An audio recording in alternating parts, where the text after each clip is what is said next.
Welcome back to World Crisis Radio. Remember, keep up with all of these stories at Tarpley.net, Tarpley.net. Also, get yourself a copy of Surviving the Cataclysm, your guide through the worst financial crisis in human history, and you will be able to do this analysis yourself, quite frankly, because that's the purpose of that book. The question, therefore, is, given the maintenance, and this has not been touched, the cancerous mass of $1.5 quadrillion of kited, bankrupt derivatives. This inherently means the world economy is bankrupt. The question is really who goes first? Who will go into bankruptcy, panic, collapse, insolvency, and chaos? And naturally, the Anglo-Americans propose that the others go in first, the continental Europeans, the Japanese, the Chinese, and everybody else. And these sentiments are reciprocated.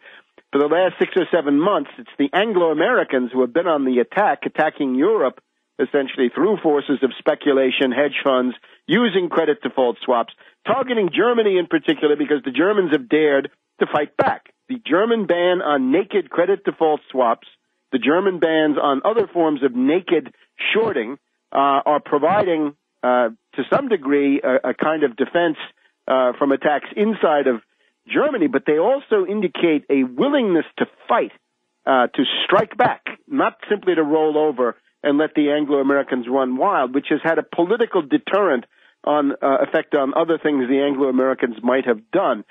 So this is why Soros is so interested in attacking Germany. Blame Germany for the depression. Yeah, the panic started in New York then in London in 2007. It started with Countrywide Bank with a panic run there in August of 2007, and then we had a panic run on Northern Rock in October of 2007, and that's the beginning of the crisis. So don't blame Germany. And of course, Soros knows that he himself is a protagonist of these forces of chaos. Therefore, the thesis of derivatives being the heart of this matter. This week we get this interesting scandal about the shenanigans, the nefarious activities of helicopter Ben Bernanke and TurboTax tax cheat Geithner when Geithner was at the head of the flagship center of power, the New York Fed branch, and Bernanke, of course, presiding on the Board of Governors, a lesser post, really, in Washington, D.C., and it has to do with when Bear Stearns blew up, right? When Bear Stearns went bankrupt in March of 2008, March 15th, the Ides of March, Bear Stearns blew.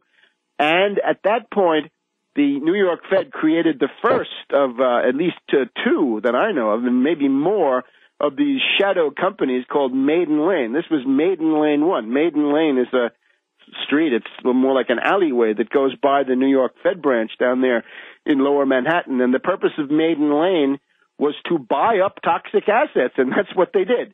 And this was as part, the beneficiaries of this, of course, are Jamie Dimon at J.P. Morgan Chase, because that's who was assigned to absorb the bankrupt carcass, the smoking wreck of derivatives destroyed Bear Stearns, and they needed all kinds of financial backup. So this was a part of it, to unload some of the toxic assets of Bear Stearns onto the U.S. taxpayer, of course.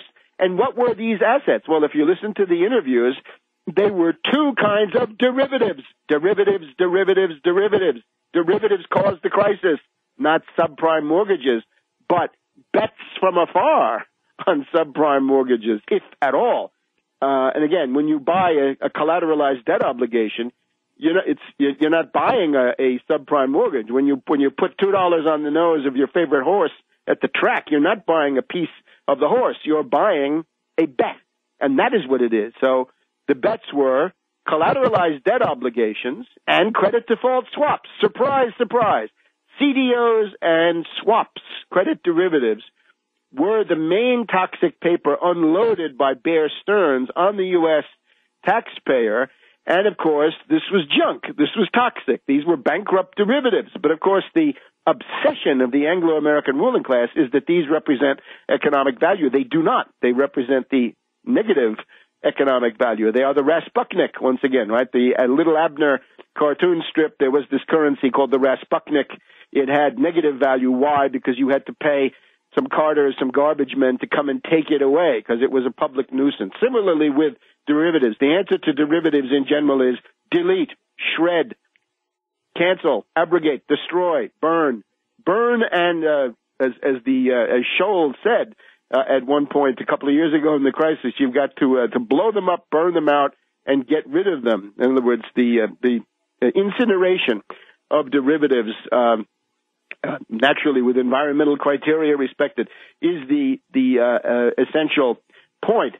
So that's Maiden Lane. Now, the scandal, of course, is that Geithner and Bernanke lied.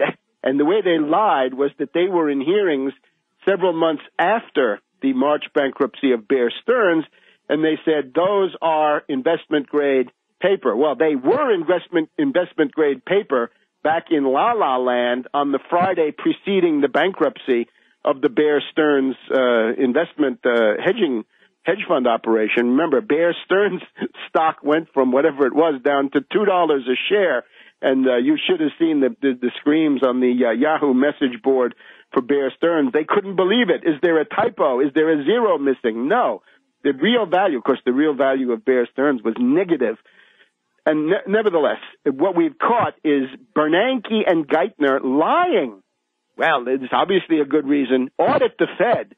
But don't just audit the Fed. Audit those component branches, in particular, more than any other, the New York Fed, because that is the cesspool. Those are the Augean stables of all the crimes of Wall Street going back so many decades. Do a long, long historical audit on that. But then, of course, Geithner and Bernanke have to be impeached. They lied. They steal money. They're doing these terrible things, right? Where is Obama? Is he asleep? What happened to Hope and Change? All right, so you get the idea. This is the one of the scandals that has emerged this week. Now, the G20 met last weekend, and of course, the imperative for them was do something against derivatives, do something against hedge funds, encourage individual countries to pass Tobin taxes, Wall Street sales taxes, Robin Hood taxes, securities transfer taxes, whatever they are, taxes on financial speculation. Didn't do any of that. And, of course, the question then of large-scale infrastructure projects, international ones, to lead the world out of the Depression. Things like the Nord Stream pipeline. There's a good example, right, from Russia to Germany with everybody in Europe taking part. That's about $10 billion there. If you had 100 such projects, you'd lift the world out of a world economic depression. And the sum is not that large, right? You say, well, you know, that would be, 100 billion. It would be 10 times that, right? It would be a trillion. Yeah, fine. That's 1 trillion compared to 1,500 trillion of derivatives. So they struck out, but nevertheless, they did say, cut your deficit by 1/2 by 2013. We'll be back to point out the insanity of that one in just a second.